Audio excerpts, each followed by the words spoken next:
Hey, what's up, everybody? It's Ebass in the lab, the only man in Arizona who's already spent the Super Bowl winnings before the coin toss. Go Seattle.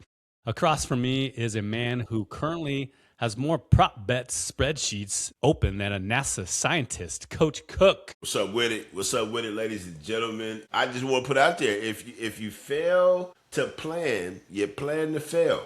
And speaking on a plan coming together, how about those Canyon View Jaguars? Boys basketball team Friday night, ladies and gentlemen. They absolutely dismantled Campo Verde. I think the score was, matter of fact, it was 71-50. They won nine, ladies and gentlemen, out of their last 10, and they're averaging 84 points a game. Me and Ebass consider that to be a whole problem. That whole situation, they are a whole problem to deal with. Yes, they are. They were superiorly dominant that game. I called that game on Friday night. Great win for Canyon View High School. Yeah, and I didn't even get a phone call to tell me nothing about it. It was last minute. The drama doesn't stop there though. Last night, Chapel Hill versus UNC versus Duke. Seth Trimble hits a 3-pointer with 0.4 seconds left to stun the Duke Blue Devils 71-68. Duke led by 13 at the half, but the Heels clawed back for a legendary finish. It sure was a weekend for the history books, Bass.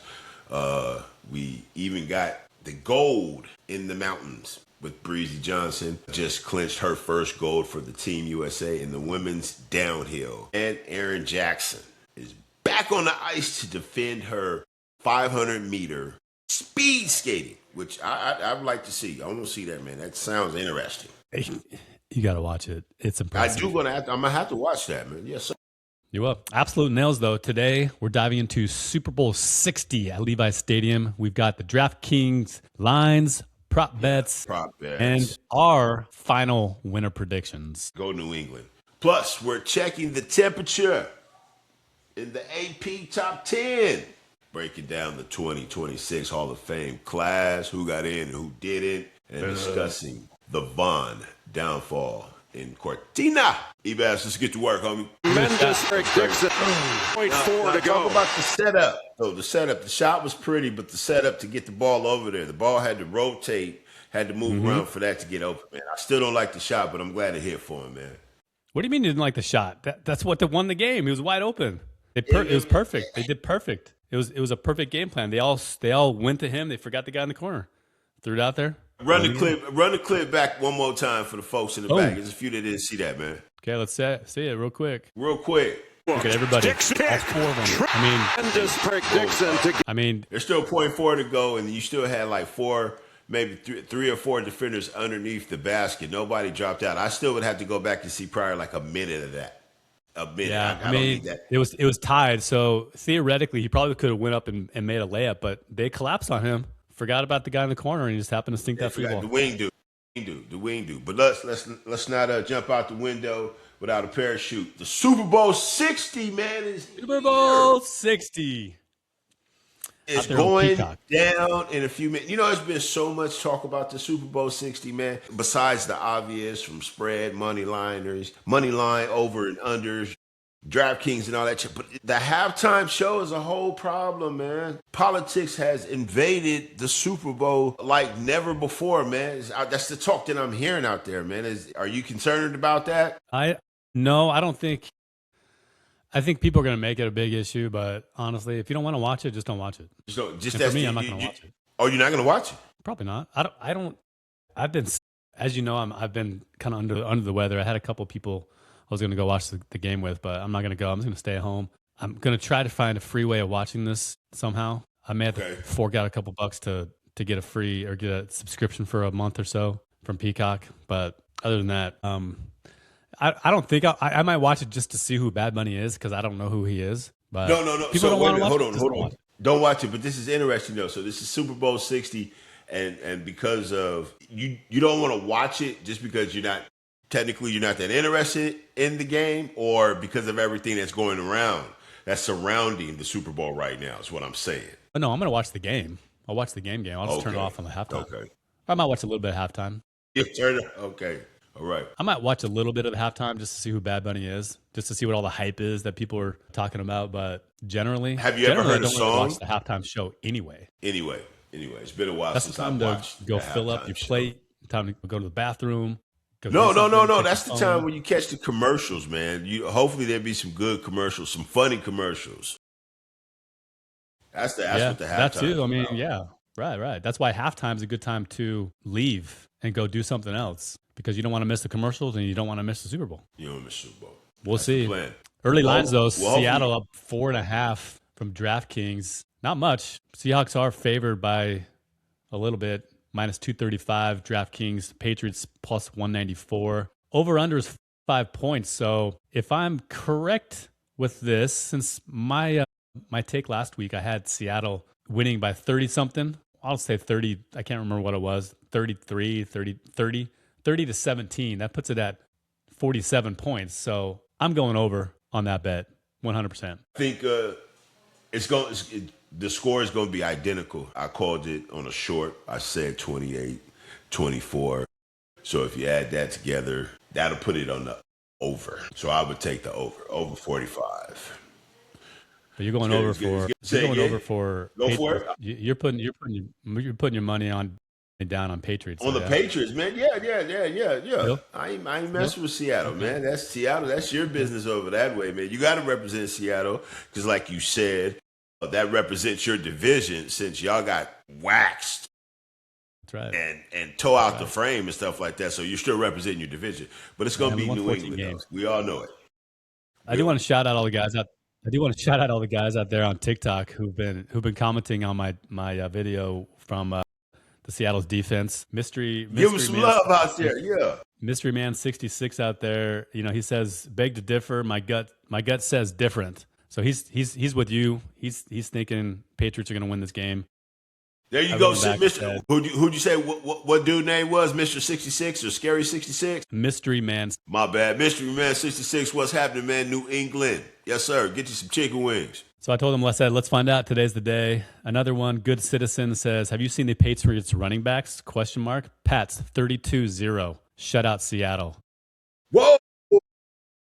That's kind of a prayer, I think, my friend out there, Good Citizen. 0. Really? That's disrespectful. 0? That's what that is. That's disrespectful. So That's we so both know Seattle one out ain't there, going out Chris like that. Barrett says that might be true, but I don't see Seattle getting 3 either. So he's thinking the Pats defense is going to step up as well, as well as Seattle. He's thinking maybe a game that's going to be low scoring. El Jefe 23. He's put Seattle 31-10. No, is it El Jefe? Is he from Arizona? I do not know. He has a C as his little logo thing. It looks like maybe a Cleveland Indians. Ooh, I mean, did I say it? I didn't mean to say it like that. Cleveland Guardians. You're dramatic, man. You're dramatic. Cleveland Guardians. It looks like that might be where it's from. Who knows?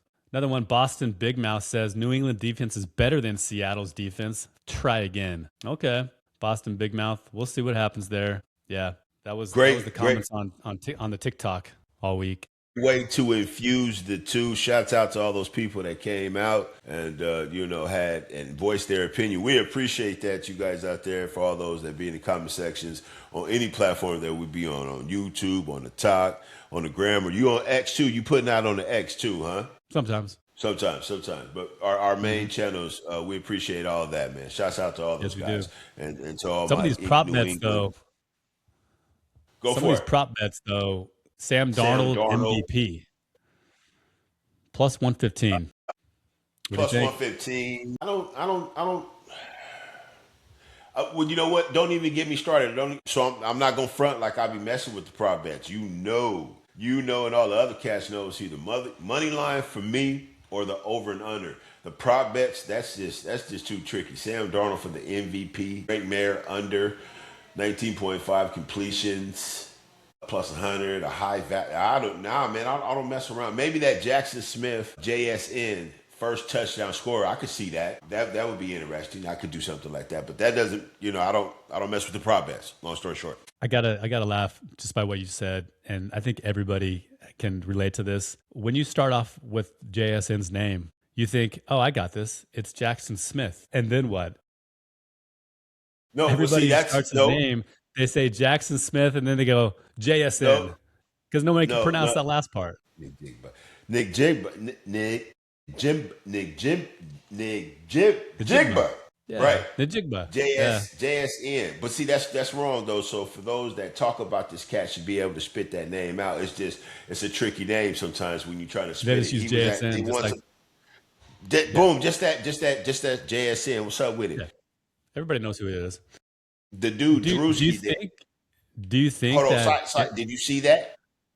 see Is what? that why you said that? Is that why you said that? Why, when you first see his name, you have trouble saying the name? Is because he had received an award for a real prestigious award, JSM, and that dude that's a comedian on the internet destroyed his Mhm. name and tried to play it off Mhm. like if it was funny.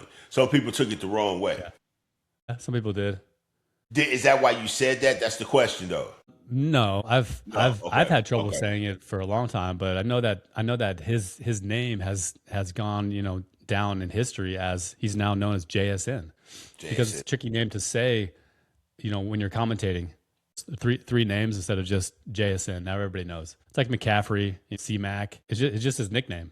So, but I did see that. I did see that. I only thought that's what I thought you wanted to clear that up because that's what happened there. Like I said, that comedian is receiving some type of backlash. Like I said, he's trying to play it off as if it was funny, but you could, homie, if you're gonna say my name and give me an award like this, go on and get the shit right, or at least get the nickname right. You know what I'm saying? Hmm. I guess I don't think Jason really cares, honestly.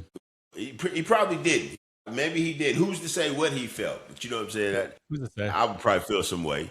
Just by what I've seen him, how his interviews and things, he really could care less about somebody mispronouncing his name. I'm sure he's had to mispronounce his whole entire life, so it's nothing new. It could be nothing new, but at a certain point though, it should be fluent how to spit his name out, especially if you're in commentary and you know what I'm saying, you talk about sports, you should be Yeah, able you to should spit know. his name out. I would just feel that way about it. I would. What's his jersey number for first touchdown score over 19.5? Jersey number for first touchdown Right? score. Yeah.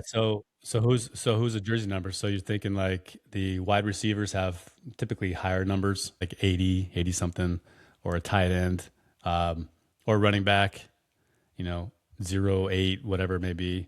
Yeah, it's just one of those funny prop bets that they're putting out there. You know, there's a ton of prop bets that they do for the Super Bowl. Like, how long's the Star Spangled Banner going to be? Over under 3.5 minutes. You know, stuff like that. It And was it really be people betting on these type of yeah, props, they man. Is bet that on that what you stuff. did? Yeah, Wow. all right. Can you imagine though, like somebody holding the note, the very last note, and you have like 2 seconds before you're an under? Come on, finish the note. I don't understand it, but I guess it's a sucker born every day. So if it's interesting to you or you think you got it down, then I would go for it. But I would pass on the jersey number. You don't know who's going to catch it or what jersey number is going to catch the first touchdown or score the first touchdown. That's just crazy. Winning prediction, the Coin winning toss. The coin toss is always a fun one. You know, is it going to be heads or tails? I mean, opening it's coin really a toss, 50 bet. classic 50-50. I could see that. What you got on that one? Heads. Tails never fail. Tails never fail. So, with that being Yeah. said, I don't want it. You give the world, you give our channel your prediction. Final prediction. Yeah, my prediction, like I said, is Seattle is going to take the Lombardi Trophy. Tied to the ceiling, 30-17. Seattle wins tonight. And I'm not going to second that. And I'm gonna say New England is going to handle the business. Mike is the ultimate underdog coach, and we're gonna see why. Yeah. Yeah, I mean, I wouldn't be surprised if they did win. I think it's Sam Darnold's year, man. They got a balanced offense, a balanced defense, and I just don't see New England recovering early on in the game. I think they're going to score fast. I think the defense of Seattle is going to stop the Patriots quickly and set that precedence in the first quarter. Slow starter. They're gonna feel each other out. Emotions are gonna run high. Like I said, there's too much attached to the Super Bowl that's going on. I think it's gonna come out and it's gonna show itself. And once everybody shake it off and get in, then they'll get into the game. Now it's gonna be tight for a while until it opens up. Yep. Slow starter. Get your chicken wings and ranch ready. Hey, I got a quick question for you. Who Sure. won? Here you go. test your knowledge out in front of the world. Who won the MVP of Super Bowl 50 over that way? Ebass, what you got for me? Super Bowl 50 was Denver and Seattle, I believe. No, half was right. it Seattle? No, it was Denver and Maybe you half wrong. it was Super Bowl 50. Super Bowl 50. You can't Google it, man. What are you doing?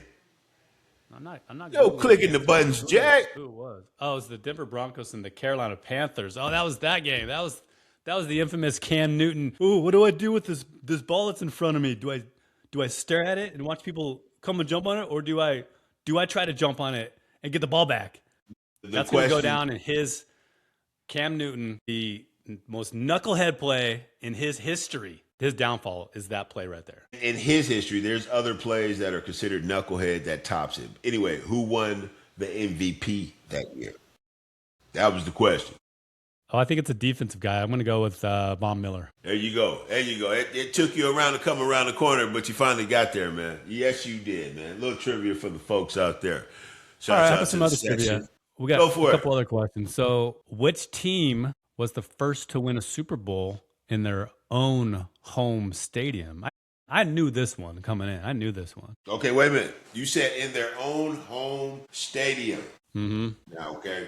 Now, hey, listen. I'm not the type of guy to ask for a lifeline. All right, is there any type of lifelines out there? Any type of hints, as you would say? I believe it was in the last 5 Super Bowls, I want to say. Stick with me, ladies and gentlemen. I need all the folks out there to send me your energy and your good knowledge, and just send it to me. I'm gonna go ahead and say, damn it, Tampa Bay. I think Tampa Bay Buccaneers. That's correct. There you go. All right. Who's the quarterback? Tampa Bay. It's gonna test your quarterback knowledge. It wasn't. That's tough. It wasn't that one. Wait a minute. Let me read the question again. See, that's what you got to do, ladies and gentlemen. When you get stuck, you just reread the question because the answer's in the question. Well, the question's not on that. I made this one up right now, just now, to throw you off a little bit. Who was the quarterback of the Tampa Bay Buccaneers Super Bowl 55? Yes, sir. Tom Brady. There it is. His last Super Bowl win.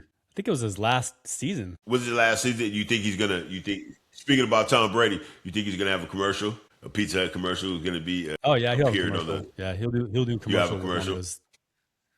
Yeah, he'll do a commercial, no doubt about it. He'll do one of those. Those might be funny. That might be one to look into. You know what? Here, let's mix it up a little bit. Here, you talking about trying to test my knowledge. What was the Malcolm Butter game Super Bowl number? Well, that was in 2014. That's a tough question.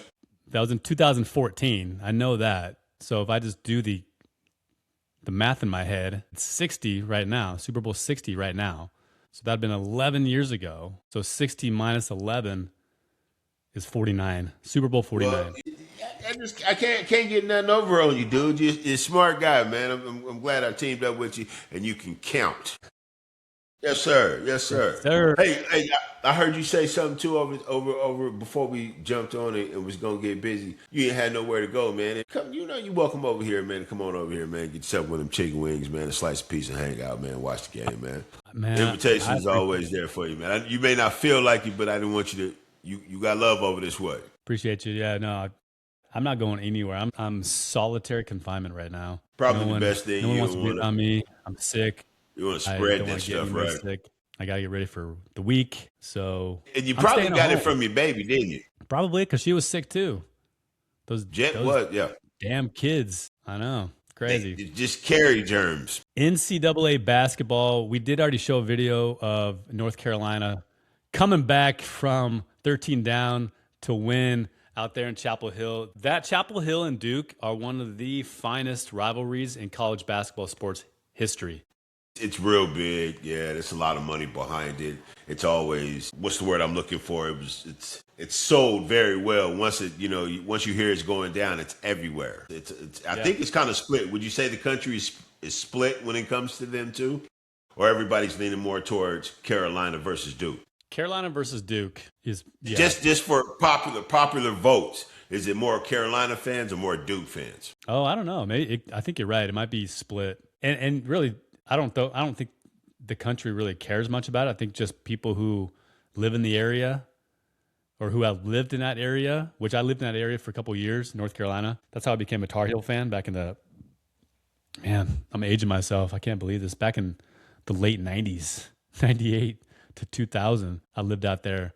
But it's a culture. And so North Carolina and Duke, because they're so close to each other.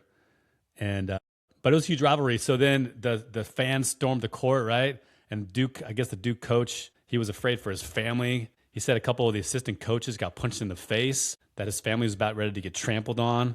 And he's like, I'm grateful for the win. It was a great game. I'm sad for the loss, but calm down, kids. Storming the court. Should storming the court be banned? Should they stop doing that?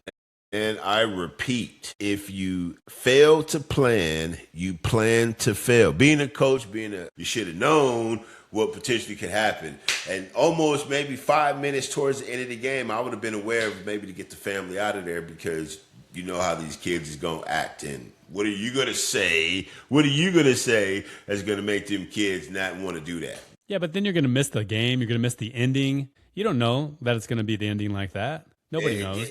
Can you imagine leaving the game? It's so close. You're like, all right, family, sorry, you got to leave the game and not watch. You got to watch it on TV for the last 5 Stay minutes. ready, so you ain't got to never get ready, man. Y'all go ahead and go and get ready to the car, man. I'll let y'all know what happens. You'll find out about it once I get into the car. No way, man. Yeah, a wife to a coach? No way. She wants to watch too. So, but then she got to take it on the chin and whatever comes along with it. She knows, especially a wife, she's been around him probably long enough, been dealing with him and how fans act and stuff like that. Then you take it on the chin and you don't complain about it. The kids going to do what kids going to do. You ain't going to tell them what they can't do.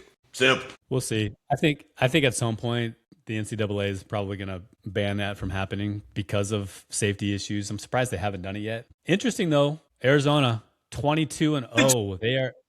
They can't stop winning. These guys can't stop winning. But Michigan, the top 5 teams on the AP top 10 right now, top 25, they're good. For it. They're good. Michigan's good. UConn good. Duke's good. Illinois, Gonzaga, Iowa State, Houston, Nebraska, and then Michigan State. Yeah, it's crazy, of course, man. Michigan State, yeah. Michigan State. So you saw Michigan. Shouts out to Jason. I'm sorry, we got to say Jason. We got to keep his name up because he does not believe in U of A. He don't. He does not. He's just waiting for them to fall off at any given time. They're gonna fold. Hey Jay, they're still 22-0, homie. 22-0. Going to the big dance. Winners of the week, though. Yeah. Michigan. Hold that thought. Keep them busy for 1 second. I'll be right back. Got it. Yep. No, Michigan, winner of the week. They jumped 2 spots, being ranked Nebraska and Michigan State. And Vanderbilt also climbed 3 spots in the top 15. Losers of the week, Nebraska. They dropped 4 spots. And Alabama, who has the player from the G League, has fallen out of the top 25 entirely after a 42-week streak of being in there. So how's that going for Alabama? Alabama having a hard time with keeping up with these college athletes and trying to improve their program by bringing in G Leaguers. And so far, it hasn't turned out very well for Alabama right now. What you think about that, Coach Cook? Alabama falling out of the top 25, and they're the team that has one of those G Leaguers. I think that he was going to come in and play Lord and Savior and save the team and transform the team, just one individual person. I thought it'd take 5. On top of some great coaching, great training, preparation, and all those things like that. Just because they got him, I don't understand what was everybody thinking? That he was finna, I mean, they're thinking that he's got experience. He's big, he's tall, he's been playing with players that are outside of college. So you're thinking that he's going to bring some type of physicality, experience, maybe share with the other kids that are on the team, veteranship. But he brought a target on his back. For Alabama, it hasn't turned out very well at all. He brought a target on his back. These young dudes is looking to make an example out of him. He had to, once he decided to come back, that told everybody pretty much in some people's minds, he saw whatever the situation is. Maybe he came back for money, maybe he came back for education, but if he came back to play basketball, some people are probably looking at it like, oh, he couldn't make it at that level, so he damn sure can't make it here. And these young dudes out here is probably taking it to him, making him really prove himself because these young dudes are trying to get it. They trying to get a contract if they aren't already gotten one right now. So that's tough. Player of the year candidates. Who you got? There's a lot going on in basketball. I I like gotta. Cameron Boozer. I like him because he's out there at Duke, and he's Carlos Boozer's son. How much did Boozer collect last night? He took part of that loss versus North Carolina. He did. But what was his production like? Do we got his numbers on him? You want to take a second to look at his numbers? Because I thought about that too when I saw that. And they showed a little clip of him shooting a free throw like just before the game. I was like, oh, yeah, that's Boozer Boy over there, man. Look just like his dad. But what was his production like? Center/forward, right? Yeah, he's a big guy. Is he a shooter? I should have watched that game last night. I caught what you had. Caught something that you had. All the nasal cavity was shot. Couldn't breathe. It was tough on me yesterday. He had a good night last night. He was 19 points, 12 rebounds, and a career high of 5 steals last night. How many rebounds? His 11th double-double of the season. 12. Okay. All right.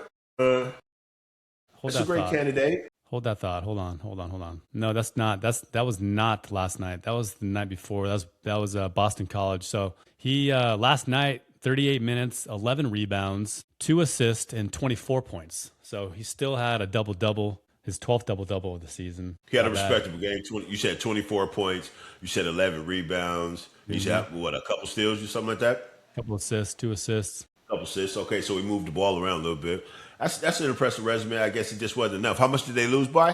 They lost by 3 points yesterday. 3 points. 3-point shot. Right. Yep. There's a few other guys on the list, too, I think should be talked about. Braden Smith over there in Purdue. Mm-hmm. And the BYU kid, I like him. AJ? Huh? The bounce AJ, stuff? yeah. Yeah, no, I like him. I like his play. He's just tall, physical, kind of skinny guy, but he kind of reminds me more of like a Kevin Garnett style of player. He's just lanky. He can grab those rebounds. You said over there at BYU. Out there at BYU. And where is BYU in the top? Nope, they're not in the top 10. What are they, top 25? They are in the top 25. They're 16th right now. Depending on what poll you're looking at. Coach's poll has them at 14, and AP poll has them at 16. So yeah, it's the basketball, college basketball. It should be really.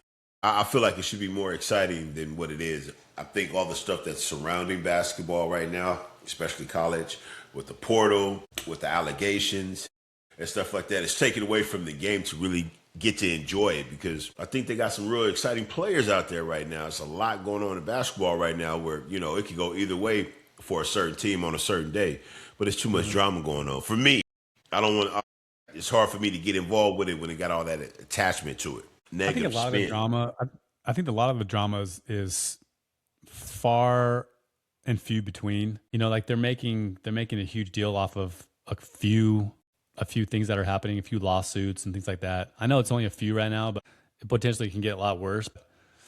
I think the majority of it, I think college basketball is still pretty solid. And I think, going through this very first year, this very first season of having these G Leaguers in, it's going to be the defining point really moving forward of how this is going to work. Like if you see these teams like Baylor and Alabama they're not even in the top 25. Like, is it beneficial to have these G Leaguers come back? Is it going to help the team? So far, no, it hasn't helped anything right now. So it could be swept under the rug and be done by next year. And people would just be like, yeah, go ahead and bring him in because it's not changing anything. Or it could be the completely opposite, because these two, the few that got in that came back, you can get some, there's different levels of it. You know what I'm saying? That these guys are right here as far as play goes. So we're seeing their production. The output is not what it is. The sizzle ain't worth the steak, whatever, right? So what if you get some cats that really can come back and ball and really show that decision was a good decision to bring these guys back down here? You can go the other way too. But I mean, really, if they can ball, then why are they coming back down? If they can ball, then they should be going forward and playing in the NBA or in Europe. Well, if they can and they come back and they making an impact, then it's cash. Yeah, it's all money. It's all money. Let's talk about this Hall of Fame debate that's still out there. Last week we talked about Bill Belichick getting snubbed and not making it in. Let's talk a little bit about who made it in. Just a little bit. Yeah. Yeah, let's talk about who made it in. And all of these are this is their first ballot. Every one of them, first ballot Hall of Famers, except for Roger Craig, who's who's going to get in because he's waited for so long? 20 plus So years. let's go through the list. Number one. Go for it. Drew Brees. Drew Brees. Drew Brees. Yay or nay? Should he have been first ballot Hall of Famer? Go back and think about the games that impacted me the most. Not a New Orleans Saints fan, but just Drew Brees was a cool cat, I feel like. For him, it's all about the time. How long has he been away from the game? Isn't that's how it works, right? You have to be away from the game 5 plus, 3 plus, 10 plus years, something like that before you can get into it, right? Yeah, something like that. I'm not sure how long you have to be away from the game. I think you have to be away from the game for a certain amount of time before you can get in. Drew Brees, I could take it or leave it. Let's see. I mean, the biggest thing for him was during that time of Hurricane Katrina, and they bounced back, I think, the year after, and they ended up winning the Super Bowl. I think that solidified his legacy to become a Hall of Famer because of that, because of the unified the city again. It brought them back together. That was more of the moment. Too. That was more of the moment. That was everything that was surrounding. That was more of the moment. That was more of the things that was surrounding football and stuff like that. That he gets to attach himself to. But I'm talking. You're talking about first ballot, Drew Brees, just off production. Take away Katrina. Take away the togetherness that football brought that year to that town. Statistically, you like Drew Brees? Yeah, I mean, he's very accurate. He's over 70% completion rate over 7 seasons of his career. He's got a couple of records. He's got the NFL all-time leading passing yards, 80,358. And completions. Tom Brady has more than him as far as completions go. He's got 5,000 yards in 5 different seasons. That's a lot of yards. In fact, I remember, my early days of being a fantasy football player.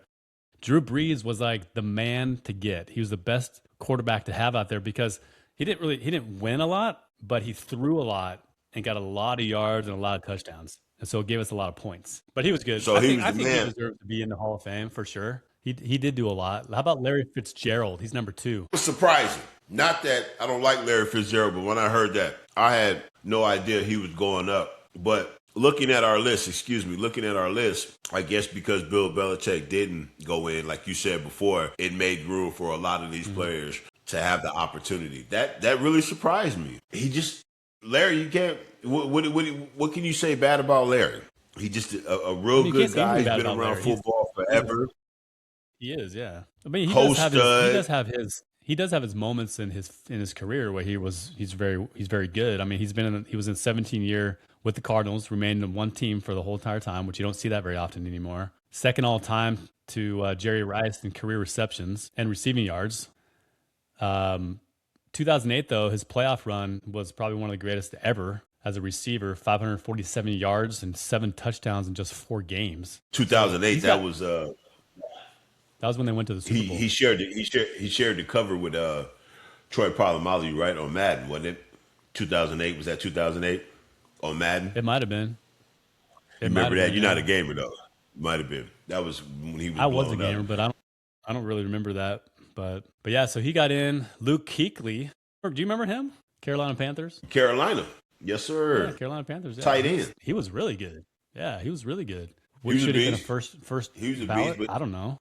That was he? Who was his quarterback? Was Cam his quarterback? He might have been. Yeah, I think so. Defensive Rookie of the Year in 2012. Defensive Player of the Year in 2013. 5-time First Team All Pro. Yeah, I would have to. Not bad. I would have to look. See, I would have to look at, for all these guys, from Drew to Larry to Luke, I would have to look at the runners up. Just to sit here and say, hey, just to think about everything Drew did or Larry did or Luke, right, and say if they deserve, I would have to see what they're being compared to. So who would Drew Brees be, who's a runner-up that they could have decided versus Drew Brees? You ain't giving me that. How about Adam Vinatieri, kicker? Legendary, first ballot. When's the last time a kicker been on the first ballot? That's a Patriot, isn't it? I can see it. He played 24 seasons. Never missed a game? That's impressive. 24 seasons, 3 rings. He's got one of the greatest clutches in field goal football history back with New England. Do you remember all those clutch kicks that he did in the snow, the deep ones? Well, he was wrapped up in was he wrapped up in Deflategate? Was he around that time? Adam Vinatieri. Yeah, he was around that time. I think so. He's around that Yeah. time too. So yeah, legendary. Yeah. I could see it too.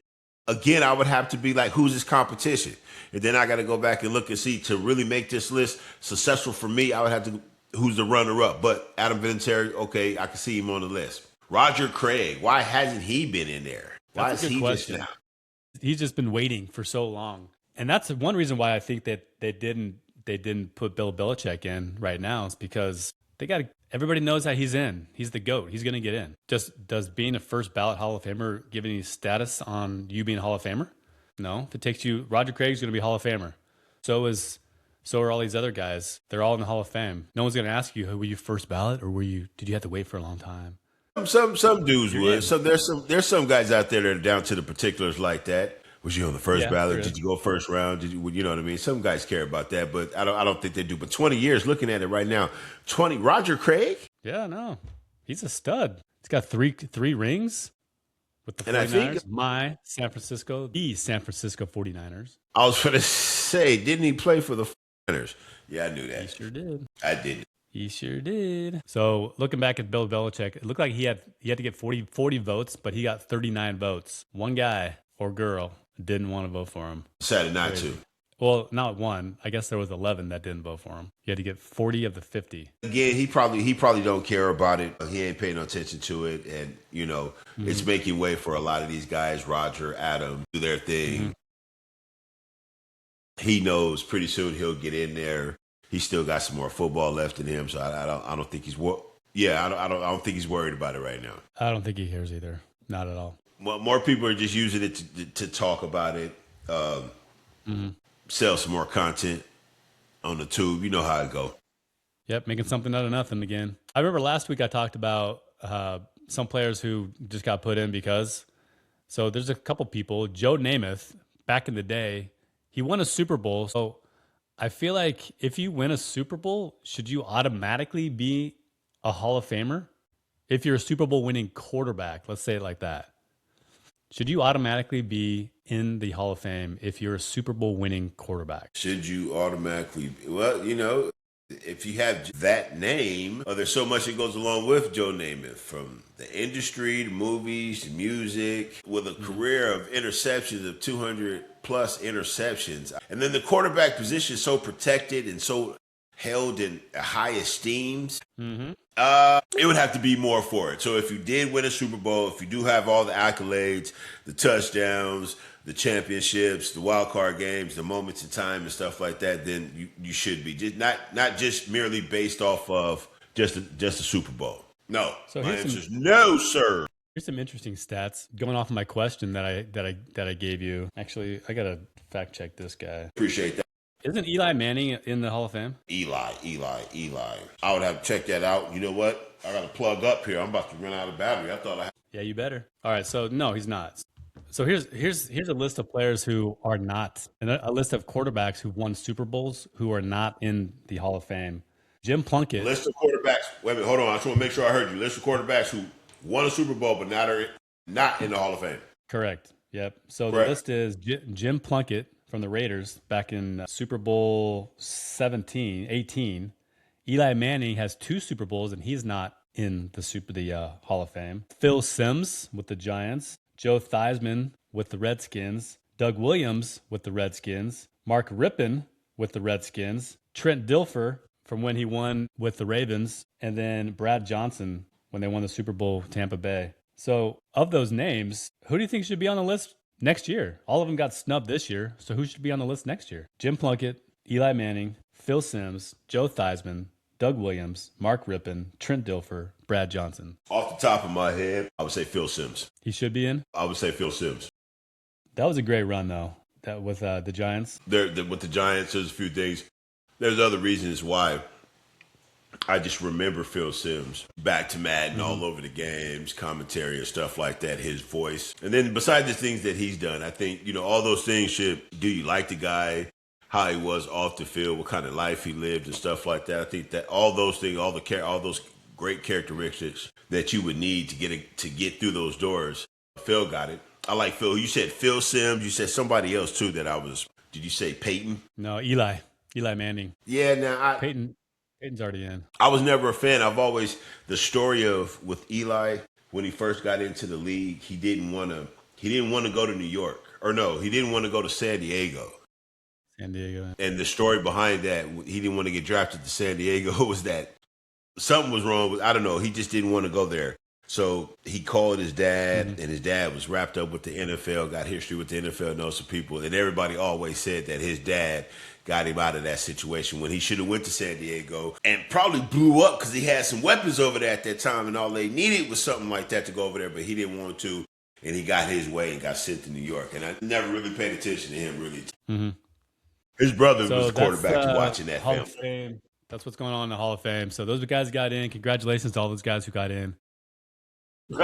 Winter Olympics. Let's see what's going on in the Winter Olympics real quick. So Italy's on top with 7 medals. Norway 6. Japan with 3. United States, we got 1, but it's gold. 1. Breezy Johnson 1. clinches the first U.S. medal. Clinches. That's right. The Vaughn downfall in the downhill, the heartbreaker turn today. Yeah, that was a tough fall. Crashed out for women's downhill just seconds into her run. Now, when we were talking about her real quick, you said that now before she made this run, she had medical problems, right? Before she took this run. So you said because you said she should have never took this run, right? No, she so shouldn't. In your opinion, she should have never took this run. Correct. Not with the torn ACL. No, that knee was never. So hold her. Why she do it? Why did she take this run? Was she just one of those warriors saying the story's got to go on? Yeah, I mean, it was her last Olympics. Most likely, she's 41 years old. So next go around, she'll be 45 years old. I don't know. Maybe she'll come back. I don't know, but I can imagine that's the reason why she did. I can't think of any other reason why you would want to go out there and play downhill skiing on a torn ACL. I don't know. It just wouldn't work out. Smart. For her. Yeah. Did you see the fall? Yeah. Yep. Yeah, once she gets off balance like that, nope, that knee's not going to hold you. You didn't see the fall. Done. I didn't know she. And then to come to find out, lady was 41 years. Right. Yeah, she's 41. Doesn't mean anything. Age is just a number. But wow, that was tough. Sometimes. Yeah. So. Yeah, for sure. Before we head to the stadium, which is my couch and probably your bed, with some troops to carry through the week, in the midst of all this betting and all the glory of the game, remember where the real power lies. I think we wanted to let them know that. You want to go for it? You want to tell them? Yeah, so there's a scripture in the Book of Mormon, 1 Nephi 3, verse 7, that can be universalized to everybody. I'm sorry, you said the Book of Mormon then, right? Copy, go ahead. It says, I will go and do the things which the Lord hath commanded, for I know that the Lord giveth no commandments unto the children of men, save he shall prepare a way for them that they may accomplish the thing which he commandeth them. So God never gives us anything that we're unable to do. Even if it's hard, difficult, doesn't matter. Always able to do it if we just put our faith and trust in him. Okay. The choir say amen. Say amen. And we salute everybody again for coming out, hanging out with us. Appreciate y'all showing up at the Sports Lab Podcast at 2 on YouTube. See you later.